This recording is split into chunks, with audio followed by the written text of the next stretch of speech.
When we talk about skills, we don't often talk about it in relation to people of African descent. Hence, why Black History Month exists. So it shouldn't only be February 1st to 28th that you talk about.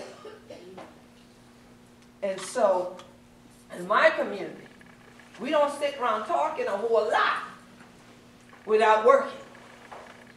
The people gather together all the time. We family and thing in the evening time all the time. I got a shot. And that brother, they've been relax all this time to chill. They say, well, you don't chill so much, but you don't work hard today. Oh, yeah, if you don't get to do nothing, we don't know you don't tell it, or you don't make a call on us. You don't tell it. You see? So we get together, she caught that one. Went over the rest of the head. But the people working together is the reason our language exists. Because the Igbo, Mandinka, Malinke, Yoruba, Gullah, Geechee, Mendi, Temni, Fiki, Bibio, and numerous others put their languages together. They put them together and amalgamated what is now called the Gullah language. That language, as I mentioned all throughout, had not been accepted, and in some cases still is not by some people, because they were taught that it wasn't of value. Hence, again, why we have such celebrations as this, to teach that there are things of value that people of African descent have. But today I decided to wear this in tribute somewhat to some of the people who were the ones that came to the Sea Island where Big Shoot started. As we said, the Civil War began, all right? They were missionaries. And they came in from the north, from places like Boston, not Boston, New York, but Boston, Massachusetts.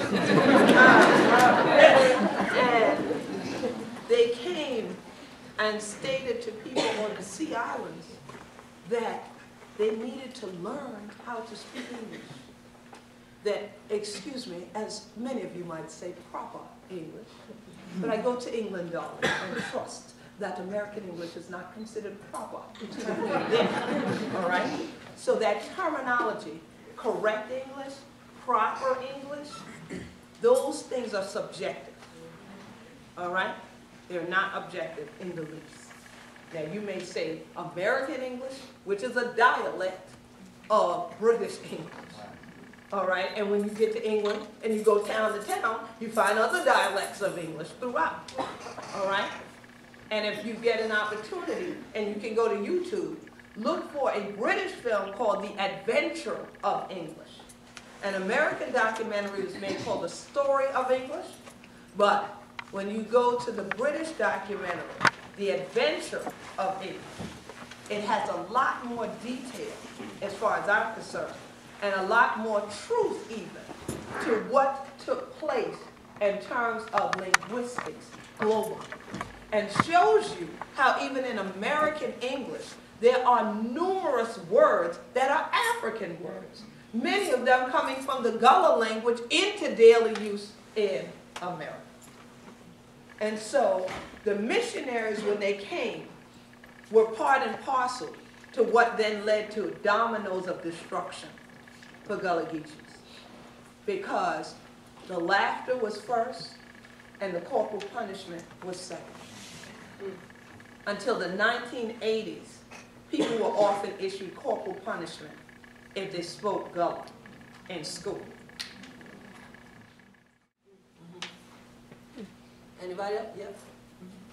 So when I heard that, you know, from various people, like the rumors that people in where they reside or actually stay in Africa, that are from Africa, they don't really like consider us a part of them because we are of Anglo descent, like we're not as pure. Is that true? It depends on who you're talking about. You have some West African groups in particular trying to make relinkages as they get educated about the transatlantic slave trade.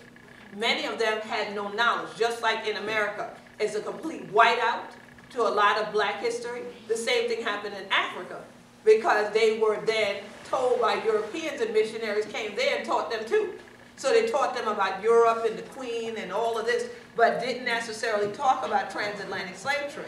So many of them didn't grow up even knowing that they had people that were kidnapped from their own countries and lived somewhere else. So they grew up with the mindset that we have no relationship to y'all as black Americans, okay? Then when they say to you, you're of Anglo ancestry, that's not what they're saying. They're saying your ways, your thoughts, and your behavior is not African. That's what they're saying. Because they will, the same group that might say that of the general, quote, African-American population, I put that in quotes because African-American is just a big label for a multiplicity of different groups of people, all right? There's not a culture that's African-American. It's multiple cultures there. So they may say that about the general African-American population, then come visit us on the Gullah Geechee Nation and say, y'all are so different. Sister, how come you are not like the other black people we've met here? You are Africans. You are Africans. And they'll say that, so we're like, yeah. You know, and then they're like, yes, I have been here a long time. I have lived in New York. I have lived in California. I have lived these various places. These other ones, they are not like you. You hold your tradition. You are African. You must come home. You must come home. Then all of a sudden, you are us. You are this. You are Igbo. You are Mendon. You are this. You are, I mean, and then they want to own you. But so, and then when we get in the dialogue, that's when we find what it is that they're not connected to, is the westernized attitudes. And that's what they'll say, well, oh no, you're not us. You see? That's part and parcel of the problem. And so that's why global education is so crucial. Because a lot of what they get is what the media disperses about black Americans. All right? And they get films like Belly. Okay? They get films like Belly, Boys in the Hood. You know, they get those. And they don't necessarily get the documentaries about a Carter G. Woodson or Madam C.J. Walker or Maggie L. Walker or anyone like this, you see. So it's crucial that we have these dialogues still. No problem. Yes? So do you think Ebonics is just Gullah Geechee? Do I think about what? Do you think Ebonics is the same? Oh, I'm glad you asked this question. She asked, do I think Ebonics is Gullah Geechee? No, it is not. Because first and foremost, Ebonics stands for Ebony Phonics. All right? Again, it is a linguistic categorization. Instead of saying Creole, because Creole, every time they listed something in linguistics and said it was Creole, they would say it's English-based or it's Francophone-based, again giving credit to Europe and never ever giving credit to Africa and Africans. So the folks who came up with the term Ebony Phonics was trying to give the credit where it is due for languages that evolved from the African tree of languages. English comes from the Germanic tree of languages. The structure is completely different than that of African languages. So why not have a category that respects that?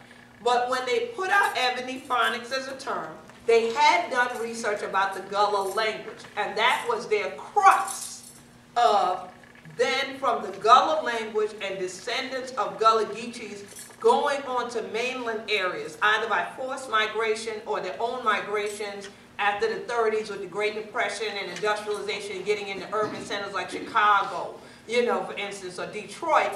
They now changed their language, quote, decreolized, right? Their language became more of English words, but not used in an English structure. So now people would say, well, they speak slang. And now their children are in school being told, well, you'll never get anywhere, or being put in remedial classes, or being put in speech classes, speech therapy classes, because they're saying there's something wrong with you. And instead of saying, wait a minute, this child comes from a background where their language is this, so we need to have ESL classes for people who speak, and this is my term, Ebonetically, okay? So that then we can actually work with them. They can then go from their own language to English and then go on and be bilingual like anybody else can. So what the media did was destroyed what would have been an effective educational tool. And people would have learned more about the Gullah language and celebrated it. So I don't think that it was by accident that the media did what they did. Because to learn about the language, you would have had to learn about who speaks the language, which tells you more of our story. That's missing from your books. Yeah. Yes. Like you were saying that some Gullah doesn't have any English. Gullah doesn't. Okay. Would you Geechee, say? you were late, so you didn't hear what I said about Geechee. Would you say that it's more closely related to African than it is to English? Correct. Okay. Gullah is. Y'all want to tell her what I said about Geechee? She was late. Right. Geechee is essentially the pidgin that borrows words from English in order to form a bridge between English and Gullah, but still uses the African structure in terms of putting those together. And when we borrow those words from English, they don't mean what they meant in English. More often than not, they mean the opposite. All right? Y'all too young, but maybe Dr. Mears and my sister back there and a couple other folks in here help me out. If I said, man, that sister came up in here in my official colors and that purple and gold, she was bad. Okay. Right? What did I just say? She was good. She looked good, right? Y'all might say, yo, that's tight right there.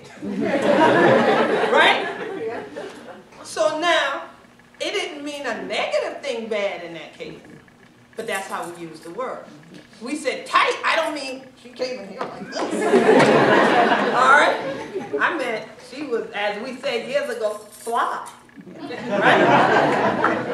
So these are different ways that language evolves. And again, it's about how you communicate within your group. And it's about community. I often point out that word because to me, you can look at that word and see common unity. It unifies you what you have in common. And the more that we have dialogues like this, like the sister asked a question about many people from directly, like I said, continental Africans is how I use to distinguish it, they would find we have more in common than we don't. If more people in America talk to one another, they would find that we all have more in common than we don't. You see?